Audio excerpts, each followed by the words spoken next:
Hello everyone. Today I'm presenting a new Max for Live device that I've made for Push3. It's a percussion device that maps the note values of the button matrix to the radius. So the note values get translated to radius values. The center sends lower values and the sides play higher values, and these values get sent to a percussion player.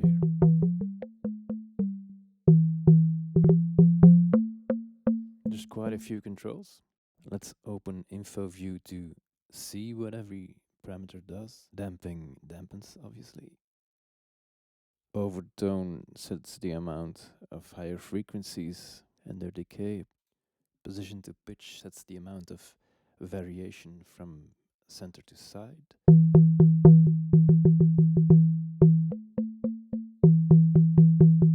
It's set at 50% here, but if you change it,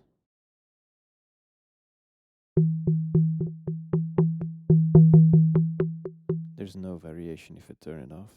The sides always get dampened a bit.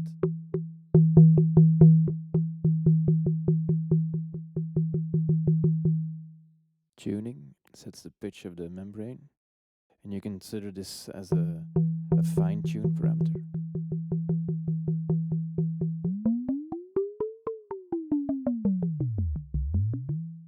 And size is the core, so size is the bigger range and tuning is a finer range. So they basically said the same thing, but with a different range.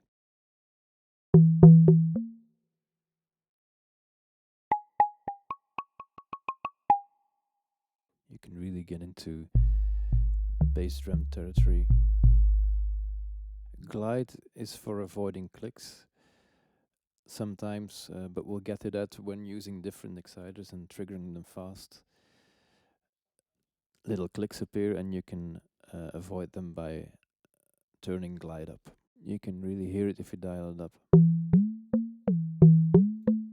If you hit the pads harder, the pitch will go up a little bit, and velocity impact is the parameter that defines the range of that impact.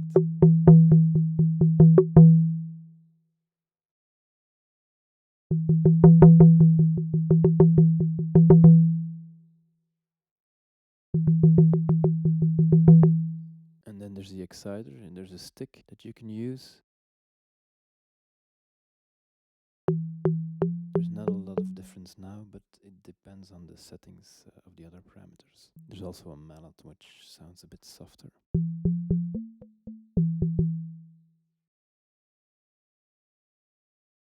I've also decided to add the possibility to add snares. And of course you can change the sound of the snare with these parameters.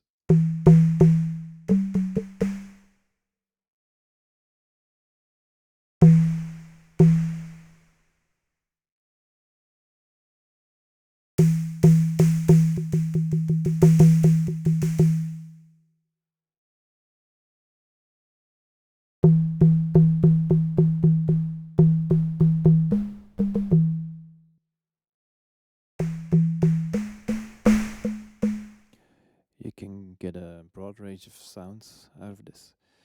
I started this because I wanted to implement the conga, but I implemented some more stuff with the warp modes. Warp 1 is more gamelan territory, certainly if you turn damping down.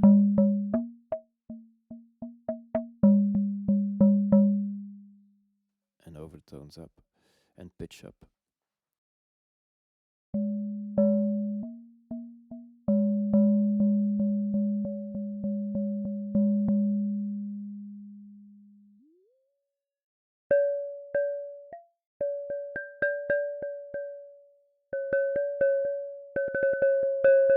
With these warp modes, I tend to turn the pitch to position off, because with metal, there's not much difference between hitting at certain spots.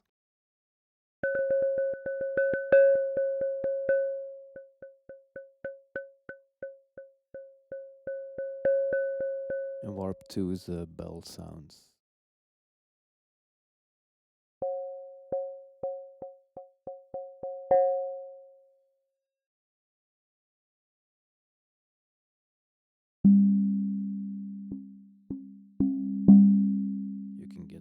kinds of different stuff.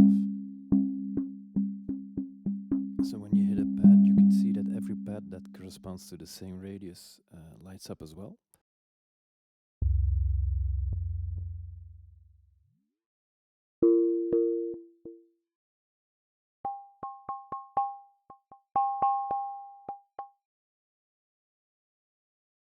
And it also depends on where you hit the pad on the pad itself.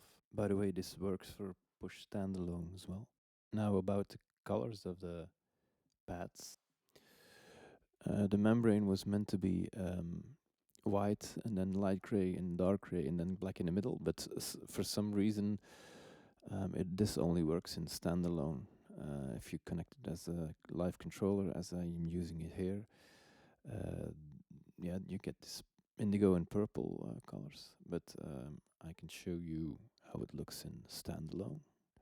It's truly gray values, which I like more.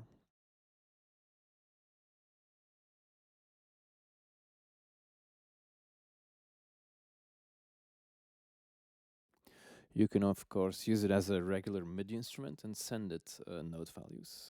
You can see that the rings respond to the note, the pitch of the note that you send. The green dots are what I'm sending in. But because how it is set up, the notes of the clip don't correspond to tuning anymore, because they correspond to radius. So yeah, notes that you put in a clip might behave differently than you would expect. And then you can of course use MIDI effects like note echo.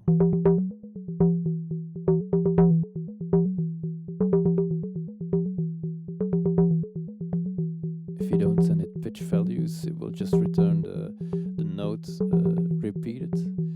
But if you change the pitch value so that you get these nice patterns on the push.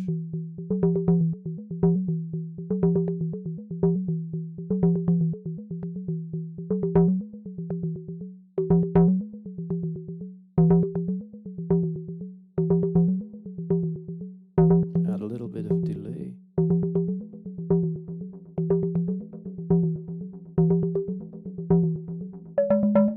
You can start tweaking the device itself.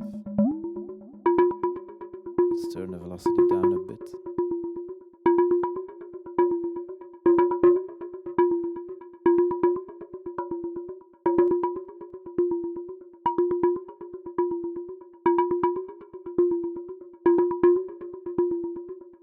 Change the exciter.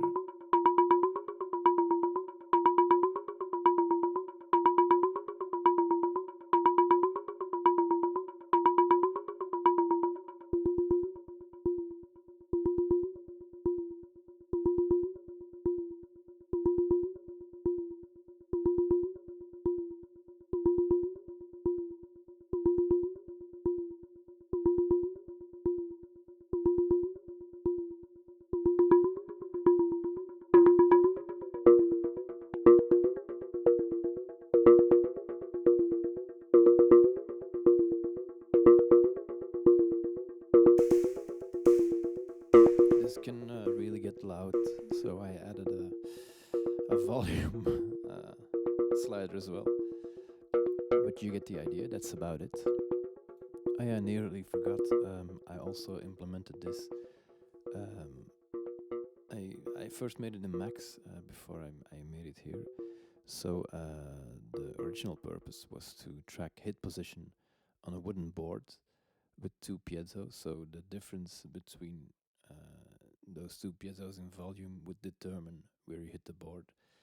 And that works also really nicely, which I will show you briefly now. So the red circles mark where the piezos are glued to the wooden board.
So how this works is that the volume of the two piezos gets compared, and the one that's loudest is the one that the hit is closest to.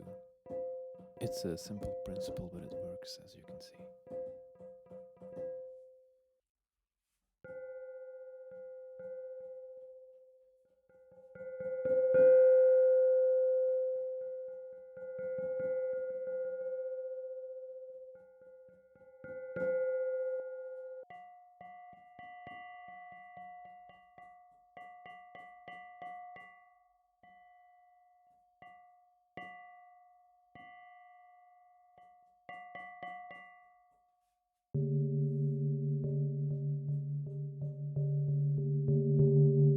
I'm working on another device that just takes the Warpradius and maps that to values that you can choose. So you can, for instance, map it to collision in Ableton and play the percussion made in collision.